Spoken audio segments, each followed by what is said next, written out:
Vi sålde allt och gav oss iväg för att leva enklare och närmare varandra. Vi är familjen Hell, 2 vuxna och 3 barn i ett flytande hem.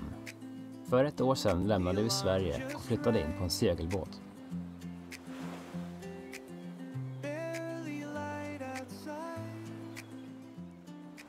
Hej och välkomna tillbaka.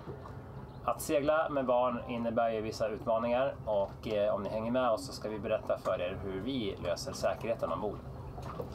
En av de kanske mest självklara delarna när man pratar om säkerhet är flytväst. Och vi alla har en flytväst som är utrustad med grenrem och sele så att vi kan spänna fast oss i båten. Vilket vi också gör. Den har även ljus och i vårt fall en nödradio, en nödsändare på. Det känns som att båten gör så här. Ja. Gör det inte? Och du slutar... Mamma, båten gör... Kolla på vågorna. Ja. Vi flyger upp nästan. Ja. Sen har vi ju lite annan säkerhetsutrustning också. Bland annat en satellitnedsändare, så här en PLB. Och så har vi ju självklart båtens VHF-radio då, som kan skicka nödanrop med. Men där, alltså den knappen, när jag har öppnat luckan och så trycker jag in den knappen. Och bakom oss ser vi en livflotte för 6 personer. Till den då, om vi faktiskt skulle tvingas gå i flottan, så har vi också en grabbag som är utrustad med extra mycket vatten och lite andra förnödenheter då. Men vi hoppas ju såklart att vi inte ska behöva använda de här sakerna och hamna i nöd. Och för att undvika det så har vi förebyggt genom mycket regler och rutiner. Både mellan dig och mig så att vi vet vad som gäller när du seglar själv och vad som gäller när jag seglar själv. Vi har ju pratat igenom ganska många olika scenarier och saker som kan hända då. Men barnen är ju väl införstådda med de reglerna vi har. Vi har olika regler när vi är ute och seglar och när vi som nu ligger stilla. Vi har lite olika regler beroende på om det är dag och natt och hur vädret är. Så att de får fråga oss ibland vad det är som gäller. Det är ju bra att de har det lite i ryggmärgen. Ibland stöter vi på andra familjer som har andra regler. Ja. Och då kommer ju frågan, varför det? Ja. Så att, vi vill ju gärna att de ska förstå varför vi har det och anledningen bakom, så att de också vet varför de ska följa just våra regler.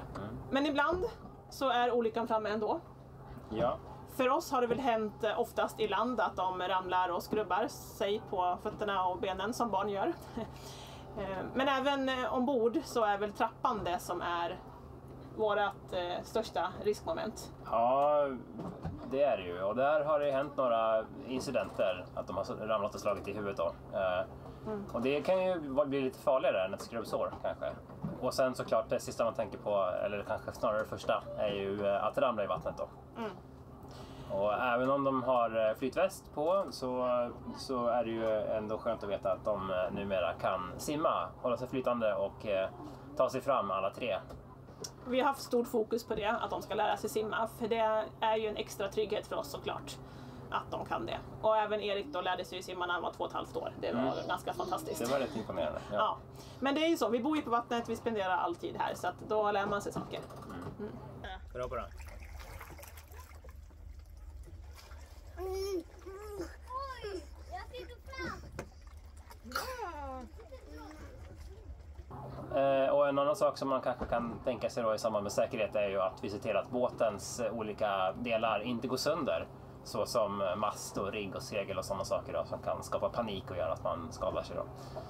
Så försöker vi även segla tryggt och lugnt. Att vi inte har för mycket segel uppe och att vi så att säga justerar kursen så att vi kan ha en ganska så trygg och lugn färd då, att vi inte har för bråttom.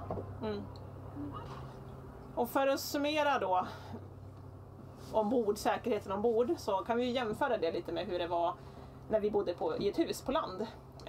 Nu pratar vi bra mycket mer om risker. Det fanns risker runt omkring oss överallt när vi bodde i hus också. Men vi pratade inte om det på samma sätt. Så att vi pratar mycket mer om det. Vi är mycket mer medvetna om riskerna. Vilket gör att vi kan förebygga dem på ett helt annat sätt. Vilket känns skönt. Så vi känner oss trygga med det här livet. Det gör vi. Nästa avsnitt kommer att handla om vad barnen gör om dagarna. Hur de sysselsätter sig och hur de har kompisar och den biten. Så häng med så berättar vi mer om det då. Vi ses! Hey, did you hear the alarm just rang?